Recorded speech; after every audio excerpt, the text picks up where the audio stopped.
Personal ঋণটা কাদের জন্য? Personal ঋণ বা কনজিউমার যে লোনটা সেটা মূলত চাকরিজীবীদের জন্য। অর্থাৎ মনে করুন আপনি একজন প্রাইমারি টিচার অথবা আপনি গভর্নমেন্ট জব হোল্ডার অথবা প্রাইভেট জব হোল্ডার, যেখানে চাকরি করেন না কেন আপনার তো একটা ব্যাংক অ্যাকাউন্ট থাকবে। ব্যাংক অ্যাকাউন্ট থাকলে আপনার ব্যাংকের যে স্যালারি অ্যাকাউন্ট, এই স্যালারি অ্যাকাউন্টের এগেনস্টে আপনি কিন্তু পার্সোনাল লোন নিতে পারবেন।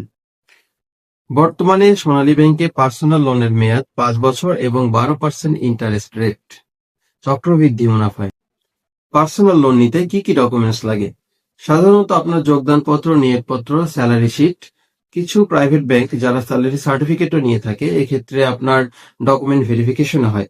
তবে গভর্নমেন্ট ব্যাংক সোনালী বা রূপালী বা জনতাতে যদি আপনি পার্সোনাল লোন নিতে চান সেক্ষেত্রে কিন্তু আপনার অ্যাড্রেস ভেরিফিকেশন বা আদার্স ভেরিফিকেশনের প্রয়োজন হয় না, কেননা আপনার এমপিও শিট আছে, আপনার স্যালারি শিট আছে, সেগুলো দেখে কিন্তু আমরা মোটামুটি যাচাই বাছাই করতে পারি।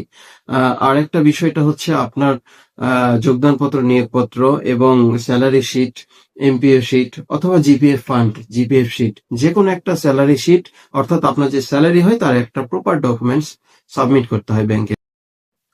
আপনাদের সুবিধার জন্য এখানে প্রয়োজনীয় ডকুমেন্টস কি কি লাগে সেগুলো অ্যাড করে দিলাম।